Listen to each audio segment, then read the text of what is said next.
Hello everyone, welcome back to the War Room, and in today's Armory, I'm going to bring out a very old, very special game to me. It is called Hero Quest, the game system. Yes, this is the original Hero Quest. I've had this since the 90s, okay? Many years ago, when I was a young lad and some of you weren't even born, there was a game called Dungeons & Dragons, and Dungeons & Dragons ruled the world. The idea that you can role play a character and create them from scratch and cry over the fact that you lost them because, you know, some goblin did something crazy. You know, it was this brand new idea of an abstract mental game that you can put onto paper and have it be produced in real life. And so many companies designed a game system to try to not necessarily overthrow Dungeons & Dragons, but to make it easier. Dungeons & Dragons, it's not an easy game to get into. I mean, for some it is, but for me it was never easy. I've played it. But this game here is like the lightest version of D&D ever. And if you can't play this, then you're just not into that system. Many types came out to try and defeat Dungeons & Dragons. Dragon Strike, Hero Quest, I think I can't remember if BattleTech came out before or after, but many systems came out to try and bring out that genre, the idea of creating a character and bringing him to life, and he's yours. This game simplifies it to the point where you're creating a character, but it's not as deep, right? My child plays this with me, and so because of that, we can enjoy this game without getting into the rolling for Constitution and Charisma and all that stuff. Hero Quest, look, even they got the instructions on how to build everything right there on the box. How beautiful is that? Hero Quest is a simple game of dungeon crawling, right? So you have this beautiful board. All right, Hero Quest, it's upside down, of course. You have this beautiful little board, very simple, very nothing major. It's a simple little board with different rooms. But what made Hero Quest stand out was it was a miniatures game. Like, my first version of Dungeons & Dragons had standees. They had little standees that didn't have doors, but you had these doors. Look at it, that's a door. Like, that looks like a door, and it's closed. You got doors that are open, right? And you put them wherever it is. You have a little map book. Here's your map book, right? Or this is it right here, the quest book. You have all these different quests, and it tells you where everything goes. And it was simple. Here, this is the open door. This is the open door. This is the closed door.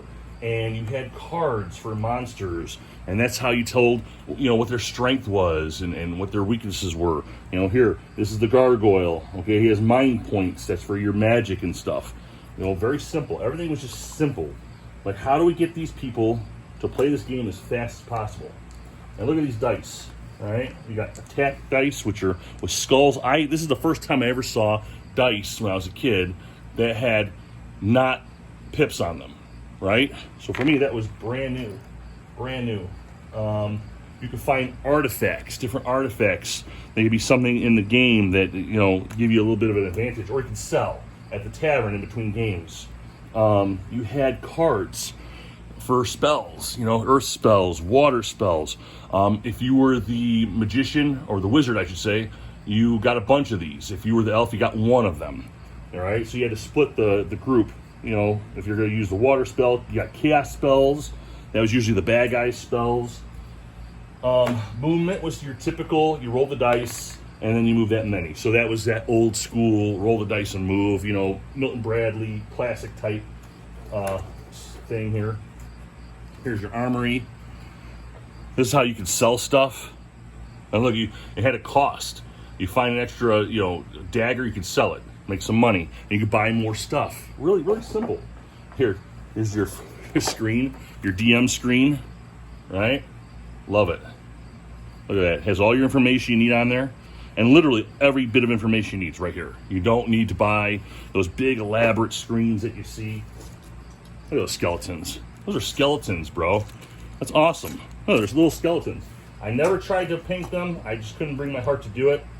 Look, you got furniture. These are all three-dimensional miniatures. Now, the cardboard is what was the legs, but you had plastic. You look at it. You put a skull on there. Look, that's a rack. I love that. Portrait rack. Look, here you go. Here's your little armory. You find that in the room somewhere. It's just... And there's monsters. There's monsters galore. You got orcs. You got goblins. There's a chaos warrior in here. You got the gargoyle. The gargoyle. I know it's in the plastic, but you can see it's a gargoyle. Guys, this is the shit back then. This was the way it was done. You know, when you're 10 years old and you want to play a game, you don't want to sit there and try to, map out a character for like 2 hours. You just go. You go. And here, where's the guys at? Here you go. Here, you got Magnatio the elf. My son made this.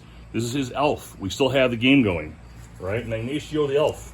And everything you need is on here. Here, let me just show. I don't know if you can see that okay. But you got your body points. How many body points he has. His attack dice, his body, his mind, quests completed, right? How many gold coins he's got. All that stuff. Simple. Very, very, very simple. Look at that. Here's the famous fireplace. I love the fireplace. It's got... It's awesome. I mean, it reminds me a little bit of like 1313 Dead End Drive, but with the seriousness of an RPG. And it kind of mixed right in between of the seriousness and the fun. What else do I have here? Yeah, there's that Chaos Warrior. Yeah, Chaos Warriors and the Wizards. Look at that bookshelf. It's a bookshelf. Of course, you got treasure chests. I mean, who doesn't want to try and loot that treasure chest? That's a treasure chest. So, just to kind of keep this short and brief, this game brings back nostalgia. If you're looking for a serious game, of course, this is not going to be it. But let's face it, this was fun. This was when games were, we want to introduce you to something, but we don't want to shit all over it and make it serious, right? This was your gateway game to some of your bigger... games. This was my gateway game into BattleTech. When I got into high school, I was a big BattleTech nerd. Go House Davion. But this was my gateway into the bigger, serious stuff. If you're somebody that's on the fence and you're not sure if you want to get into RPGs, I suggest a game like this. Now they kickstarted this a couple of years ago. I don't remember if it was a successful Kickstarter. I know it was made. It was successful as far as them funding it. But I don't remember if it was accepted as widely as it is today. I did not kickstart it, obviously. I think this game was perfect enough. I don't need to get another version of this game. I think they added a few modernized mechanics to it, which to me is that just eats up the game for what it is. This game is for fun. This is your beer and pretzels RPG. This is not your serious, what's my charisma and constitution. You can still play with your dexterity and your strength and what have you. You can come up with, hey, I want to do a flip around this guy and punch him. And so you can use your imagination. And you have your ranges on what you can roll for, and you can still have a whole lot of fun with this game. If you get a chance to play Hero Quest, and they do have it on TTS, and I believe it's on Vassal, I suggest you try it. It's simple. If you got a person that knows how to play it, it's really easy to get into, and you'll have a lot of fun. Have a great day, guys.